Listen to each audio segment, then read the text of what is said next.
Oh, oh wow. Ah, Good start. Good start. rough start. Rough start at the game. Whoa! As best as you're going to get it from me, people. I was at the game tonight. My voice is shot. I am shot. Connor Hurley is sunburnt. We are all on the struggle bus. You are red, bud. Yeah, I was in a hockey uniform for 14 hours today, so. Oh, okay. Yeah, I thought you were like sunburnt. Sorry. No, it's a combination, I think. I was outside for a little bit, but here we are. Here we are, man. We are all like literally on the struggle bus, but it was all worth it because the Sabres warpath continues into game one with a 4-2 win over those poutine gargling Montreal Canadiens. Thought they can take our shtick from us. Our shtick, show up with their own blade gang. One idiot pulled his jersey off, had a Sabres jersey. People thought he was incognito Sabres fan. And on the back, it said Habs in with a 4. Well, that jersey is either a dish rag or getting turned into a Byram jersey tonight because that was the biggest waste of money on the planet tonight, Connor Hurley. Yeah, I just don't get it. Like, I mean, I understand the reveal, like, oh, I'm wearing a Sabres jersey, and then you turn around, but like wearing a Sabres jersey with Habs and 4 on the back doesn't make sense to me. Do you? No. You lack the mental capacity to understand that? Like, it would make way more sense with a Montreal jersey, and to go to those lengths, as you said online, to spend however much money to customize that jersey is just absolutely insane. But I don't think we should focus on Montreal fans too much tonight. They don't deserve it. No, not at all. I will say I met some nice Montreal Canadian fans tonight. Not to give them too much credit, but I did. They were, for the most part, respectful in our building, so I'll give them a couple clicks for that. But outside of that, fuck them. Shout out to Fatty Beer Company, Western New York's premier market and tap room with over 300 beers to choose from at 7 different Western New York locations. If you need a beer, get on over to Fatty Beer. Let them know 2 goalies, 1 mic sent you. Great vibes, music, entertainment, all at Fatty Beer. Great place to go pregame, postgame, during a game. I was at the game today with Greg Day, the manager of the Lancaster location, and he showed me like the cameras from the Lancaster location, and the place was packed to the gills, Hurls. Absolutely packed to the gills with Sabres fans watching the game tonight. So shout out to all of you. And of course, our other sponsor, Extreme Discount Mattress, with Western New York's finest selection of mattresses and adjustable beds, featuring the cool gel memory foam, 2-sided mattresses, tele latex, organic mattresses, Chatham Wells, and of course, Scott Living, all for 1/3 to half the supposed sale prices anywhere. So stop into their 7 locations across Western New York or check out their website, extrememattress.com. If you're looking for more savings, check out their new closeout center at 1625 Walden Avenue in Cheektowaga with up to 80% off their already low prices. You can save a fortune on one-of-a-kinds, closeouts, and floor samples. Get a quality mattress for literally pennies on the dollar. Extreme Discount Mattress. We sell mattresses for less, a lot less. And remember, if you mention you're a fan of 2 goalies, 1 mic, get yourself a free mattress protector with the purchase of any mattress from Extreme Discount Mattress. So make sure you mention us. Back to the subject at hand. Power play 2 got it done tonight, Hurls. Something we've been waiting for that dam to finally break. They had 1 power play goal, and all the playoffs coming into this, they finally broke through, and PP2 is what got it done. Yeah, doesn't matter how you do it. Doesn't matter what unit it is. I think it's important that they get any type of production from the power play. And even that first one, I was able to see that entire thing.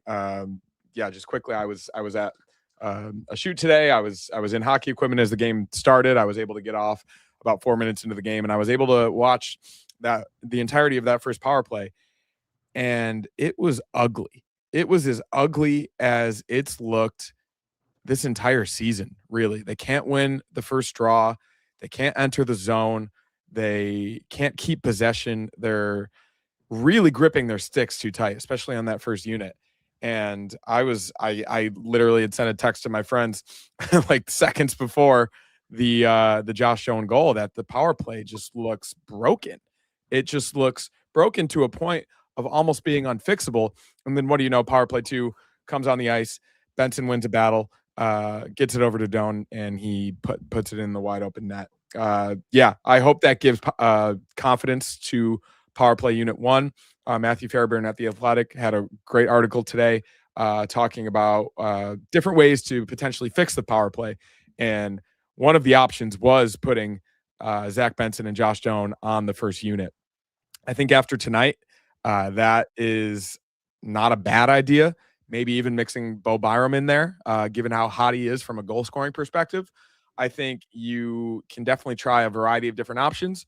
But if you're comfortable with that unit and their chemistry together, I think regression will eventually get back to the mean with the first unit and they'll figure it out. But it doesn't matter how you do it. They got it done, and that's all that matters.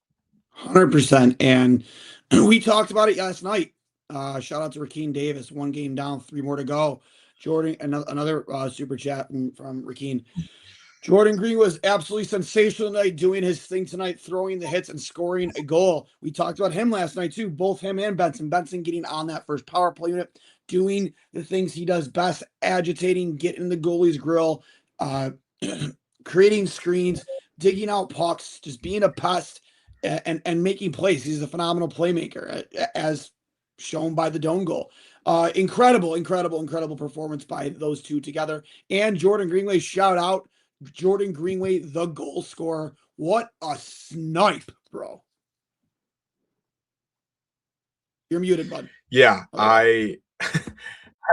Oh, you got me. Yeah, seemingly out of nowhere, Jordan Greenway had a legacy game tonight. Not only the physicality, I think everybody knows how big he is and how well he's played at points with the Sabres, and even before that with the Wild. I think it was 4 years ago today since his last playoff goal, which is a really, really long time in hockey terms, in hockey land. But for him to pull that game out of nowhere in the biggest spot possible against a team like that, we talked about Jack Quinn last night. Potentially, we can get to him in a little bit and his multitude of chances and the lack thereof finishing. But another sneaky player this series, given his size and the way that he plays the game, is Jordan Greenway. I think he can assert his will a little bit, and I think he developed some confidence by playing as physically as he did, which allowed him to get the chances that he did. And with a little bit of a screen, it looked like Dobich wasn't able to see it and get all of it, goes off his shoulder and into the net. Again, doesn't matter how you do it. No pictures on the scorecard. Jordan Greenway was massive tonight, and I think he can continue to be this whole series. 100%. Excuse me. I also got to meet the official Buffalo Blade game tonight. For those of you who follow us on Twitter and Instagram, guys are absolute beauties. Hurls. They're as advertised. We got a giant picture with them with the "Welcome to Malintown" sign, which was pretty cool. I think you saw that. But just really representing the city well, and I'm so happy for those guys getting their moment in the sun here, and just it's not getting old, it's not getting played out, and they're like local celebrities. It's awesome. Yeah, it's really cool. I think everyone else around the league is trying to copy them, which is super funny, and I think it is a compliment to them that they organically came up with this prior to game 1 against the Bruins, and they've kept it going. I mean, I think there's inherently always going to be people that say, oh, this is getting old.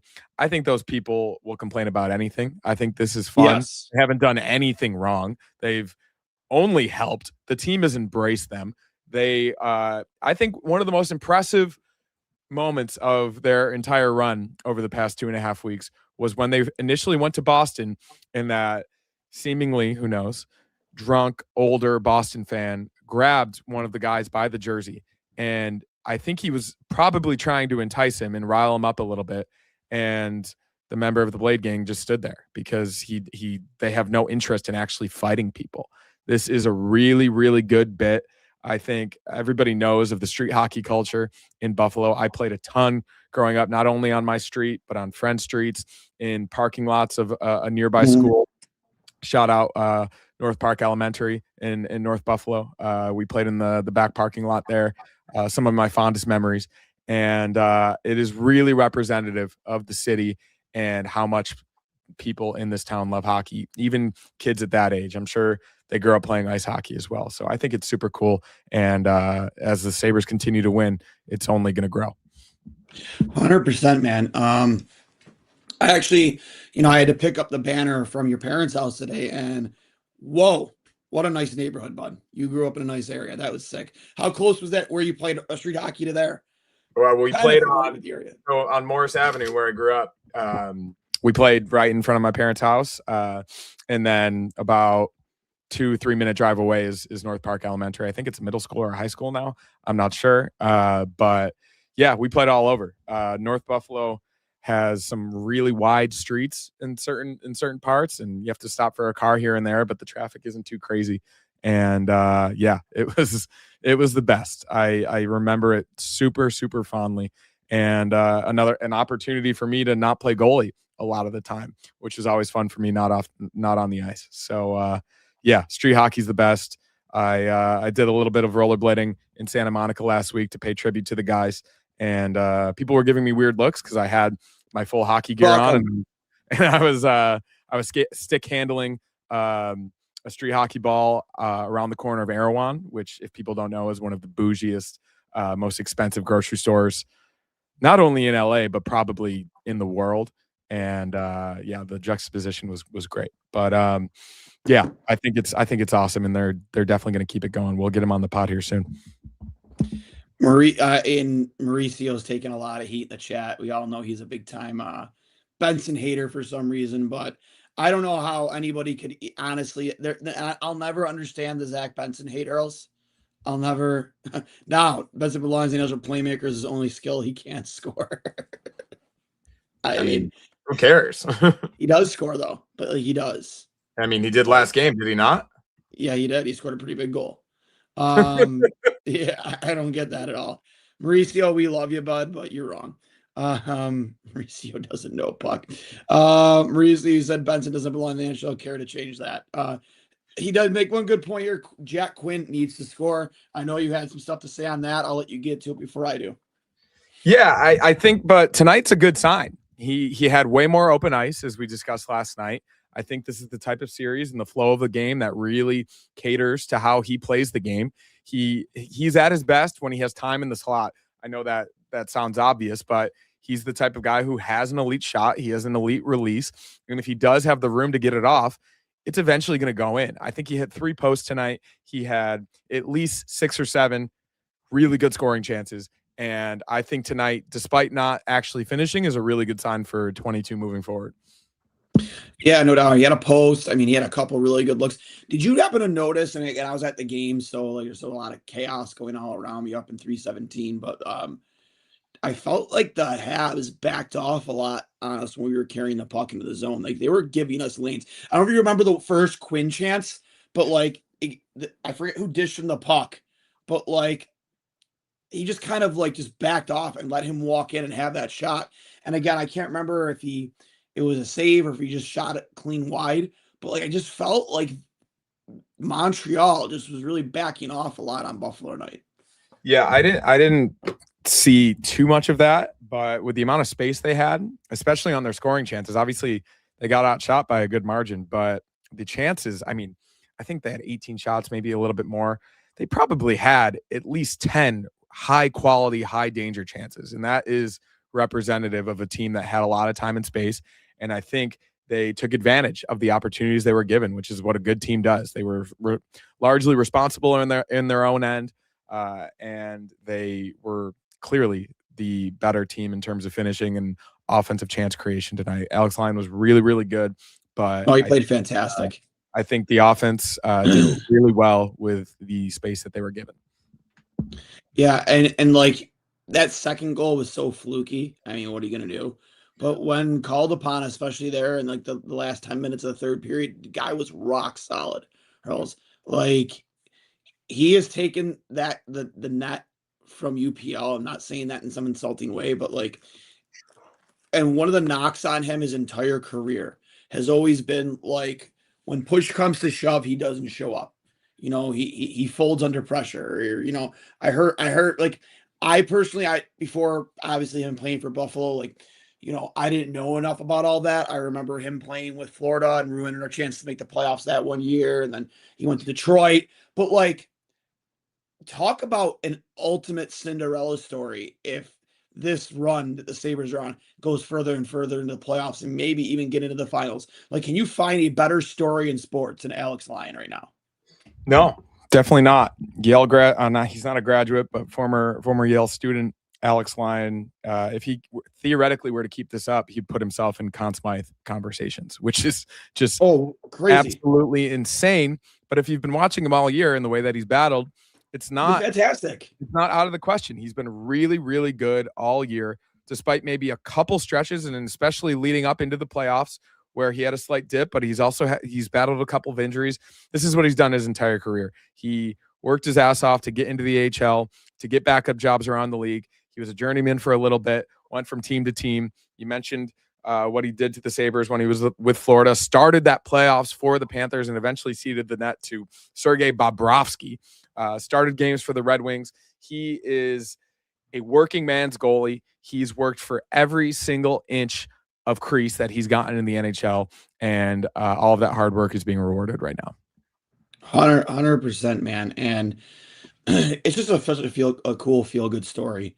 I have a hard time finding a better story right now in not just hockey, but all of sports. And couldn't be happier for the guy. He was such a cool dude when he came on with us and when we had him on. Couldn't be more pumped to see, how much I'm just super pumped to see him continue on this. I'll use the word dominance in the playoffs because he just plays with such calmness and poise. He never really seems to get rattled. He doesn't, ever seem like a fish out of water. Just a cool cucumber, put it that way. Yeah.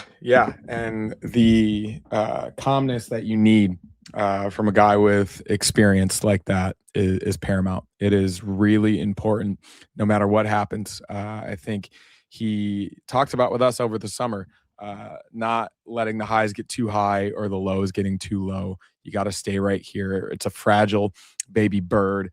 It is a tube of toothpaste. The guy's obviously a character. People at the end of the NHL's recap of the first round, which if anybody hasn't seen it, go onto YouTube and watch that later. It's really good, like Road to the Winter Classic type vibe. Even when it was on HBO back in the day, they have multiple Sabres mic'd up: Lindy Ruff, Tage Thompson, Josh Doan, all throughout the first round against the Bruins. 15-minute video. It's really amazing. But at the end of it, or after, I think it was the Game 6 win in Boston, the camera pans over to him, and he does the dodgeball like the guy is just like an absolute like beauty, and he's clearly well liked. Everybody loves him. He is super respectable to the media, very thoughtful. I wish we would hear from him more, to be honest, but I think deservedly so. The Sabres are very protective of their goalies, as they should be. It should be. Yeah, I love the guy, and I'm so happy that he's with the Sabres. Me too, man. Moving on from that, Bowen Byram, the fantastic. I think he's one goal away from breaking the all-time playoff record for goals by a defenseman in a single playoff run, tied with Mike Ramsey, Jason Woolley, and I forget who the other one might be. But what a performance so far in these playoffs from playoff Bowen Byram. Yeah, Bo knows playoffs. He knows playoff production. He did it in Colorado. He was one of the best defensemen during their Stanley Cup run, and that includes Cale Makar. Yeah, he was drafted by that point. That includes Cale Makar, which is really saying something. So yeah, he's stepped up big time, and I'm seeing a lot of people talk about re-signing him because the top four of this defensive unit on the Sabres has been the backbone all season long. And I think it would behoove the team to keep them together as long as possible, if it makes sense. The salary cap is reportedly going up, as it was reported earlier today. I saw over $100 million, which if you said that right after COVID, I think you would be shocked. But the league at least is financially doing well at the moment. Gary Bettman got what he wanted in terms of viewership in the first round. So congratulations, Gary. You did it. And yeah, cap's going up. So I think there's hopefully a chance that he can be re-signed and stay with the team for as long as possible. 100%, man. God, my voice is just shot. And people who are worried you can't do him and Alex Tuck, yes, you can. Yes, you can. There are ways. There are players that there's probably one or maybe even two guys that are currently on this roster. I mean, I can't imagine they bring back Jordan Greenway. I know we just gave him a lot of love, but it's true. Don't see them bringing him back. And who knows? Maybe there's a face on this roster that might not be here next year. That you wouldn't expect to leave. Maybe it is UPL. Maybe it's somebody else. I don't know. Maybe it's Jack Quinn. But there's no way you are letting both those guys go right now. No shot. Absolutely not. Yeah, I hope not. And I would hope that maybe each guy, especially after a run like this, would want to stay badly enough to potentially work out some type of compromise. Not necessarily even a compromise, but an intelligently worked deal. I know Yarmo's front office is well versed in negotiating contracts and figuring out ways to be creative about it. And I think there is at least a slight chance in both Bo and Alex Tuck's situation that they can figure it out, especially in Tuck's situation, because he's likely going to be one of the best if he goes to market, one of the best unrestricted free agents this offseason, given how quickly everybody signed over the season or right before the deadline. And I think hopefully we can cross that bridge when we come to it. And it's not something we need to worry about right now, but I think there's a chance you can do both. Shout out to Sean. He was actually this guy right here. He was sitting in our section. He actually he recognized my voice. I think he said from the pod or from the rant or whatever. But shout out to him. Super cool dude. Warpath Sabres. Nice to meet you too, man. Dude, the vibes at the arena tonight were so incredible, man. Every time I go there during this run, it's the loudest I've ever heard the building, Hurls. When Byram scored that goal, I thought the fucking roof was going to come off that place. And like you said, again, we do acknowledge that Byram does have one more year left on his deal, but you would probably sign him to an extension or trade him this offseason if you can't try him to an extension. I don't know if you'd let him play out the year, or at least if he were to get dealt, it would happen sometime during the season next year. Anyways, but that being said, or just maybe an own rental like Tuck was this year, but hopefully not. Moving on though, Sam Carrick. Have to imagine when he's ready to come back. I know he didn't skate in the warm up today, but you imagine he probably takes Kozak's spot. But other than that, it's hard to find any fault or any anything negative about tonight's lineup, Rolls. Yeah, I mean they did get outshot, but as we said earlier, they didn't get outchanced. Yeah. The high danger, I'd like to see the actual numbers, but the high danger chances, at least from my perspective, were absolutely in the Sabres' favor. So not only did 4 goals on 9 shots, which was crazy. Yeah, not only did they do a great job offensively and finishing, but I think they did a pretty good job of shutting down the Canadiens' top unit. I mean, was it 2 power play goals from the Canadiens? I don't know that off the top of my head, but I think it might have been. Either way, no, the Kirby Dock goal wasn't a power play. It was the giveaway by Tage in the neutral zone, which insane goal, by the way. Just like absolutely nuts. That you can't be too upset about that. Maybe the giveaway, but looked like a bad patch of ice. Either way, they were great at both ends, and I think we well know at this point that Lindy does not like to change the lineup after a win. If Sam Carrick is not 100% yet, which judging by the press conference he did and with how much smaller his left bicep is compared to his right, he's definitely not 100% at this point. No way. But with how relatively good he is at faceoffs, he can provide you something that the team is struggling with at the moment. And if he's ready to go, even 95%, I would definitely put him in. Yeah, absolutely. And just what he offers you, I mean, just 5-on-5. I know he's a good PK guy, even though we have plenty of those right now. Incredible, like you said, in the faceoff circle. And just one of those guys like Krebs, like Malenstein, who's willing to do whatever it takes to win. Even if it means putting his face in front of a 90-mile-an-hour slap shot, he'll do it. And they need more of that in this locker room. Not saying that they don't have it, but in the playoffs, you need as much of that type of attitude as you can get.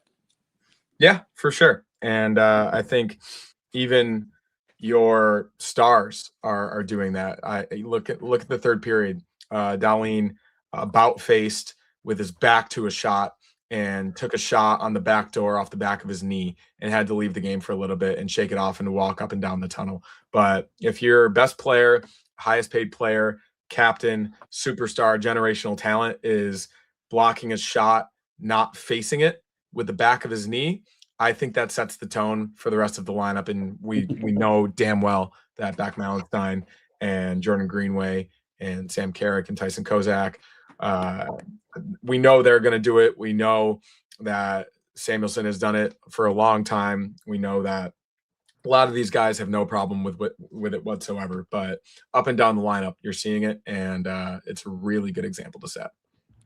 Yeah, and coming into tonight, Malenstein, 297 hits, regular season plus playoffs.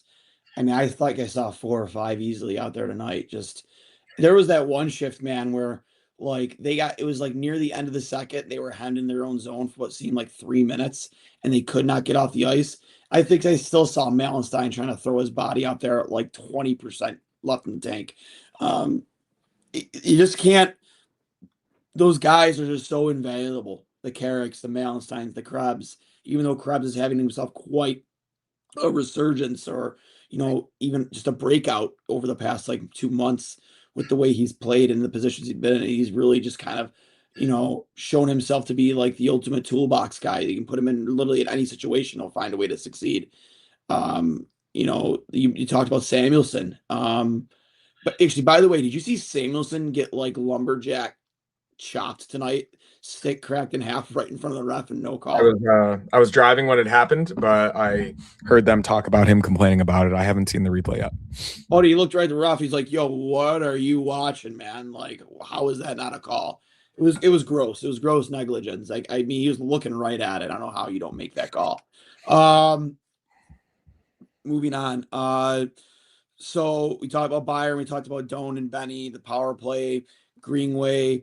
Obviously, we talked in length about Alex Lyon's game tonight.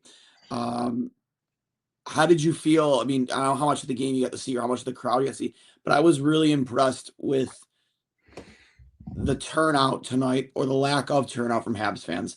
Like, I would say maybe 20%. It wasn't that bad. It wasn't that bad. You would estimate 20, maybe 25 or 20%. 20%. A lot. There were a lot of people on the side behind the net where the Montreal shot twice. Yeah, I was going to say, I really didn't see a ton compared to what we've seen in the past. In the broadcast, it probably looks worse because, especially at the side they shoot twice, it looked like a lot of red in the 100 level, but that's probably what was going to happen anyway. I guess my question was the 300 level. Were there significantly less up there? I felt in my section, man, I was surrounded by, there were definitely Montreal fans. But I would say there was maybe one Montreal fan to every, I don't know, 6 or 7 Sabres fans around me. Maybe. It wasn't that bad. It really wasn't. Yeah, and all things considered, especially what we've seen in regular season games, not only this season, but in years past, I think that's a win. I really do. I think there was a lot made out of what it potentially could be. I was talking to a buddy earlier, and I estimated it was going to be around 20-25% of the building. But in the past, it's been more than half. Like, especially in the 100 level, it's been more than half. In some games, especially when the Sabres were at their low point, it was close to 75%. So 100%. I think that it was really good. The scalpers probably didn't necessarily get what they want with tickets. Actually, like, submarining to the point where I had 2 friends get into the 100 level tonight 5 minutes after puck drop for $160 a ticket, 5 rows away from really. So if that's an option that people want to explore for game 2, I think prices will probably increase a little bit, especially after a game like that. But yeah, they were able, I forget what service it was on, but they were able to get in $160 a seat, 5 rows from the glass in the 100 level, 5 minutes after puck drop. So yeah, for everyone that was reselling their tickets, hopefully trying to double their profit. Yeah, I don't think that worked. And good riddance. Yeah, I agree. But again, I would say, I mean, it was kind of funny that they didn't get to sing their stupid soccer song tonight, which was great. We sang it for them at one point. We made sure to let them know that we can sing too. Um, but the Dobish chants were loud and proud tonight. Every single time he let in a goal. Were you surprised I didn't yank him after the fourth goal on the ninth shot? Yeah, a little bit. I think that the goals leading up to that weren't necessarily on him. So maybe that was the reason. Like that was the But only you got one to find a way to get your guys fired up, and for sometimes sure. that's the way to do it. Yeah, I don't necessarily. I've never coached, so I don't necessarily. And I always hated getting pulled, so I'm not the best person to talk about it. But yeah, maybe Marty's thought was that he has been so good, and maybe that was the only questionable one, and they were able to respond at least initially, and then with the Kirby Doc goal as well. So who knows? But I definitely think he starts game two, especially with how good he was down the stretch, and how good he was in the Lightning series. So I think they're going to come out hard. I really do. This series is far from over. All the projections were that it was going to be a really close series, and the 6 or numbers, 7 games, yeah. the numbers would suggest that tonight should have been a much closer game. But the Sabres did what they did all season, taking the Bison by the horns in the first few minutes of the game, scoring first, and playing their game the rest of the way. They definitely let up a good amount of opportunities, but they also had a lot themselves. I definitely want to see the deeper dive analytic numbers, but yeah, all in all, even if you want to call it river hockey, by all means, if river hockey is controlling a game wire to wire and getting more high danger chances, having the D jump up into the play, contribute offensively when most teams don't have that, sign me up for it all day long. How about this quote from Zack Benson after the game? Shout out again to that line. Donor, Benny, and Norris for shutting down one of the most dangerous lines in all of hockey tonight. Literally at 5-on-5, shut him down. How about this quote after the game? He's being interviewed after the game on the bench from Benny. It's unbelievable. I love it here. This is a hockey city. Put it on a fucking shirt. Hell yeah. Put it on a shirt, man. There's too many shirts to count at this point. But yeah, it's a hockey city, and he's the perfect hockey player for it. I think we were extremely fortunate to be able to draft Zack Benson, and he's going to be a Sabre for life. I'm convinced about that. Oh yeah, he was born to be a Buffalo Sabre, and super. I'll never understand some of the Benson hate. I don't get it, but he is true blue collar. He's our brat, he's our rat, whatever you want to call him. When he was, I think it was when he was getting at Demidov. Was it Demidov when he was like tied up with him? I want to say it was in the second. If you looked at Benson's face, he was smiling, grinning, ear to ear. He was loving it, loving it. That guy, like, legitimately, man, like, the whole fucking league hates him so much. Yeah, I mean, he said it himself. He wants to get booed in 31 arenas. He's our Brad Marchand.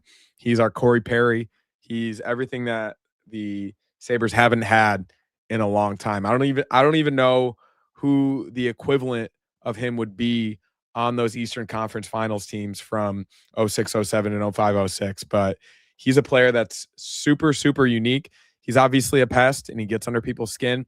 But in the same way that Dahlin does, they're both extremely skilled. And I think that they're players that you hate to play against, but love having on your team. Yeah, I mean, he's the ultimate teammate too. I think everybody, if you were to do a poll, an anonymous poll, in that locker amongst the players of who the most liked and lovable play guy is, I mean, I have to imagine Benson wins that. I mean, they'll probably all shit on him beforehand and call him one of the dumbest 100%. guys alive. And 100%. But I think that is a sign of being lovable. That's a sign that they know that he can take it, that he's been probably a bit of a punching bag since joining the team when he was 18 years old. But to be as accepted as he is really speaks to who he is as a person, not only a hockey player. Absolutely. And I I watch him play, man, and I mean, I can't think of a Sabre player from the past that, best exemplifies Zack Benson. Well, maybe my dog here is being a pest, but with her squeaky toy. But as she stares out the window, I think she sees something. She might lose her mind here in a second. But I can't think of a former Sabres player. Maybe actually, here we go. Perfect example. If he could score and defend and play well 5-on-5, he's a lot like Matt Barnaby. Yeah, but that's the thing. Like He Barnaby does does everything though. Barnaby didn't have that. Personally, like Barnaby would fight. I mean, Zach Benson really isn't out there to fight, but like when it comes, they call him Matt the Rat. Like, yeah, very similar personalities in that respect. Yeah, for sure. We can think about more on it from a Sabres perspective, but he is a unicorn, and we're happy to have him. 100%. We'll kick it back to our sponsors. Shout out again to Fatty Beer Company, Western New York's premier market and tap room with over 300 beers to choose from at 7 different Western New York locations. If you need a beer, get over to Fatty Beer. Let them know we sent you from Two Goalies, One Mike. As we did in the first round for Game 3, this time for Game 4, since Game 3 is on Mother's Day, we are doing the live watch party from the Lancaster location. Couple special announcements. Well, one big special announcement. Cammie Clune will be singing the national anthem at our watch party this Tuesday. So that's pretty cool. She's going to perform. I don't know if she's going to perform any song other beyond that, but she will be there to sing the national anthem for Tuesday's watch party for Game 4 versus Montreal. So that's super exciting for any of you who followed along on Instagram and Twitter and YouTube. Like, we had well over 2,000 people by the end of that night. I mean, we got a bigger digital screen this time around because of just the amount of people we had the first time. Again, live music, food, entertainment. I mean, you can't go wrong when you're looking for a place to watch. And I think for Game 4, the Sabres are doing that watch party at the casino again. They're not doing Canal Side. So I think the stars kind of aligned perfectly there for us, where we're going to get a huge turnout. And I think especially with the news coverage, with our coverage, and just, even Dan Dunleavy gave our watch party love live on the broadcast. I think the next game after. So, he gave us love on social media too. So I expect there to be a huge turnout. I think the weather's going to hold up too. So, and again, that crowd stretched from one end of the street to the other. And we're going to have our own merchandise there this time, Hurls. We're going to be selling our own shirts. Del Rita is going to make sure that's hooked up for us. So I'm pretty excited for that. And then we'll have a QR code if we do happen to run out for you to, go look at the other options as well.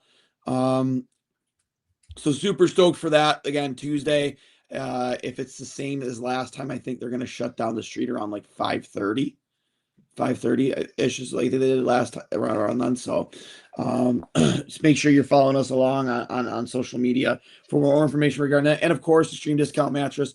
Shout out again to them and having Western New York's finest selection of mattresses and adjustable beds. They have 7 different locations across Western New York. You can check out their website, extrememattress.com. That's Extreme with an X.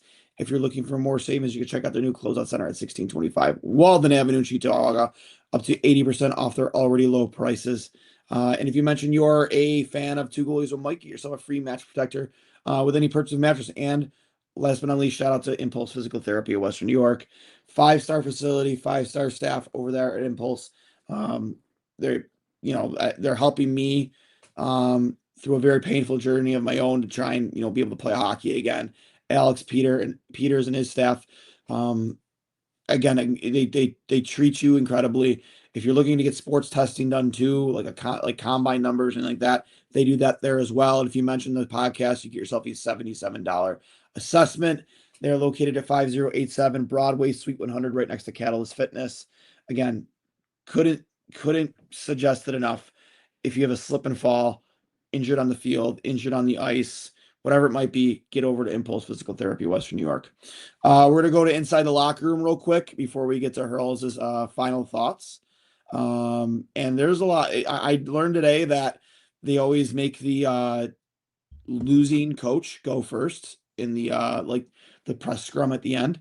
And it was funny. I mean, I'm not trying to be rude or insensitive or anything like that, but like when they cut it to Martin St. Louis, like to start on WGR, it was all French. They played it for like 30 seconds, and then Brian's like, okay, not to be insensitive, but I'm assuming not many people probably understand that. I'm guessing they let the French reporters go first, and then we'll bring it right back to Martin once they start speaking in English again. But from Zack Benson, it's a new round. It's exciting. You get a new opponent. Everyone in our room was fired up. I thought we played a great game. Benson says Hudson lost his footing as he came to the net, and it helped create a lane to find Doan to find Doan at the net. Jordan Greenway says his injuries are behind him now, and he's focused on going out and helping in the team now. Cutting away from that, 1 second, we didn't really touch on that. I feel so good for Jordan Greenway too because of what he's been through with the injury history and just the health. Seeing him be back at 100% and contributing the way he did tonight, that was really cool. Greenway, I felt good for sure tonight. Bottom line, I try and go out there and bring some energy and create some space. Greenway says Kozak plays a hard game, does a lot of things that go unrecognized. Says he definitely makes the game easier for him and the line. Ruff says McLeod's line did a lot of great things. Says Quinn had some great chances. Said they could have gotten rewarded with more goals. Thought Quinn was in on 3 or 4 solid opportunities. Thought it was this line's best game of the playoffs so far. Ruff says he saw Darlene walking down the hallway. Thought he seemed okay, but officially hasn't spoken with the medical team. I didn't even realize there was something going on with Darlene. Ruff says Benson's effort was tremendous. He made a great play on the opening goal. Says he was very good in the Boston series. That line gave us a great night. Ruff said Greenway was great tonight. He won puck battles all over the ice, made a great play on the goal. Ruff says thought they had great net presence tonight, and the power play presence was a difference maker. Martin St. Louis says he didn't mind the first period. Says there was a lot of 10 to 12 minute stretches in the second where Buffalo was dominant and they have to get the momentum back. Thought it was the difference. So that was from inside the locker room, brought to you by Fatty Beer Company, West Jersey, Florida. Hurls, your final thoughts. Just a perfect way to start this series. I think tonight was a night that myself and a lot of other people were a little worried about. I think that the Canadians are a really, really good hockey team, and they shouldn't be taken lightly moving forward. But getting that first win at home, taking their fans out of it, and asserting their dominance as early as they did is so incredibly important for the Sabres to do, to play their game, especially against a team that also plays a similar type of game. It is really important to get to it first and then eventually play the playoff style that we've seen over the past 2.5 weeks, where they're blocking shots, chipping pucks out softly, and getting back into their structure. Power play 2 is obviously very, very much to thank for at least getting something out of that part of the special teams, but I do think some positive regression is coming from power play 1, and hopefully that gives them a little bit of inspiration. And Alex Lyon, 7 goals in 5 playoff games over the past 2 weeks. It is a really remarkable run, and I am very confident that he's going to be able to keep it going. He's seeing the puck super well. He's controlling his rebounds, and he's making the saves when they need them most. And at the end of the day, that's the job, and he's doing it incredibly well. So all 3 areas, offense, defense, goaltending, and even special teams tonight contributed. That's 1 in this series, 5 out of 16. We keep it going on Friday. 100%. Got some great comments here.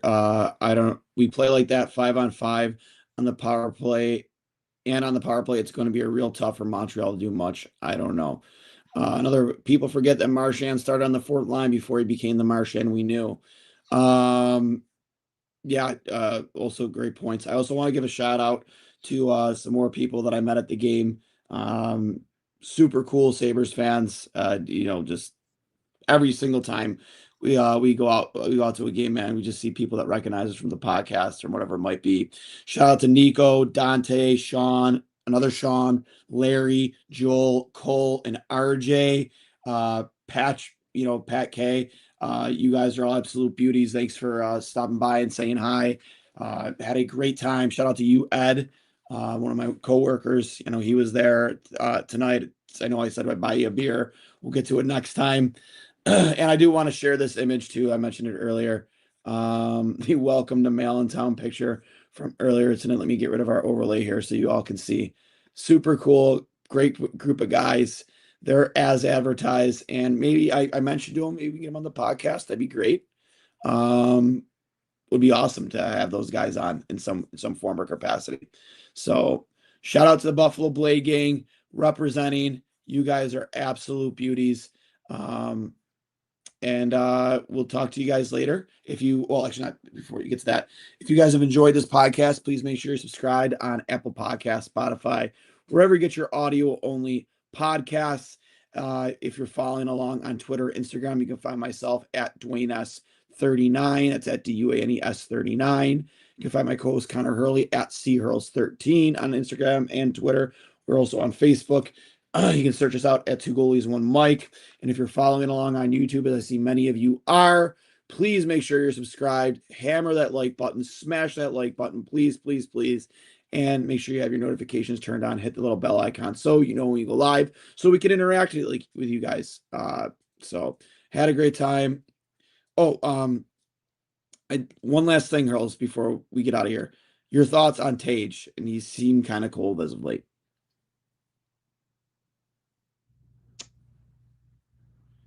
You're muted, bud. Can't hear you. Here we are.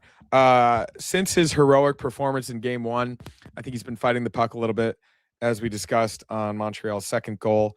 I think he's not necessarily in the best rhythm at the moment, and I think that is going to come with the territory of being the team's biggest offensive threat. He's going to get extra attention. There's going to be more physicality. There's going to be more attention on him throughout the series, as there was against Boston. So, I think, as we've seen throughout his career, even this season, he's gone through stretches. He was really streaky to begin the year, and then from New Year's Eve on, he was one of the best 5-on-5 players in hockey. So I'm not too worried about him. I think the power play theoretically could help him. They haven't been force feeding him as much because they really haven't had the opportunity to, given how disjointed they've been. But I expect him to come back, and I also expect him when inevitably the Canadians will have to focus on other guys as they continue to get chances. There will be a lot more open ice for Tage, and I think there is nobody better on the team with open ice and the ability to get that shot off than Tage Thompson. So not too worried. Yeah, but again, and I mentioned to Greg too during the game, like they're playing this well and their studs aren't even like peaking yet. You know what I mean? Like Tage hasn't really gotten going yet. I mean, Alex Tuck has been there. He's been consistent, but has he really gotten going yet? Darlene, from an offensive standpoint, really hasn't gotten going yet. Once all those guys turn it on, and now the power play hopefully stays consistent from here on out for at least for the rest of this round. Watch out, man, because I find it hard to find any team in the East that's gonna be able to hang with the Sabres for a 7-game series if all of those things are clicking at the same time. Yeah, complete hockey team. They've shown it for literally 5 months now. So I don't think anybody should be surprised. I was with a bunch of people I met for the first time over the past couple of days, and they were marveling at how good and how complete this team is. And even before the playoffs, the Sabres in the brackets that they filled out were a lot of their cup picks, and they're not Sabre fans. They just have appreciated what the Sabres have done over the course of the past 5 months. And I think people are starting to notice, even the haters, which is really, really cool. And Montreal fans are nervous. And given how I would say overconfident a lot of them were going into this series, I think that's pretty sweet. A long way to go. Job's not finished. 3 more in this series, 11 more to hoist the cup. But really, really good start tonight, and we can celebrate that. And maybe they got to bring in Bill again to bang the drum pregame because I got a great result with him. Who's your prediction for the next drum banger? A lot of people were saying Michael Pekka for tonight. because he was with the Blade Gang at Chefs. Danny Gare was also there. He's in the rafters. I don't know if he's done it yet. I haven't followed all of the drum bangers throughout the season. I think either one of those guys would be cool. If Ryan Miller's able to get back into town, I think that'd be awesome. I think a former player would be really cool. They've done a variety of different options, but this playoffs they haven't had a Sabres legend yet. So if they are able to get one, and if those two guys are in town already, I think one of those two would be a great choice. Yeah, I love those ideas. From a player standpoint, alumni standpoint, my top three, Hasek, Miller, and if there's no longer any bad blood between him and the organization for what happened in the past, Pat LaFontaine. Yeah, I think that fucking arena would fucking lose its mind if Patty came out there to bang the drum. LaFontaine and Mogilny together. Oh, dude, could you imagine? It would be insane. Yeah. Have them wearing that. Remember when they used to wear whites at home? That one patch they wore on their jersey, it was like I forget what it was. Maybe it was like the 20-year mark. I don't know, but it was like the year of them two went off together. Absolutely went off. Like if they had Henrik Tallinder and Tony Ludman bang the drum together, the arena would go nuts. So like, oh my god, yeah. you really can't mess this up. And just given that they've gone every other route up until this point, I think bringing in either guys from the 05-06 or 06-07 teams or those teams of the 90s, and obviously no one would turn down Quebec native Gilbert Perreault. So a lot of different options, but I know they'll do it right. I think they've done a great job with it so far. Yeah. 30 minutes ago, they were interviewing both Benson and Greenway. I saw it. Take it away, Greenway. Take it away, Benny. Well, I wasn't really thinking. I was thinking you were going to answer. I wasn't really listening. Unreal. Unreal. Yeah, Billy Lano gonna bang the drum. Love it. We'll get out of here, guys. Thank you for popping in and joining us to celebrate a 4-2 Sabres Game 1 win. Talk to you guys later, and as always, go Sabres. Sabres Warpath, baby. Let's go.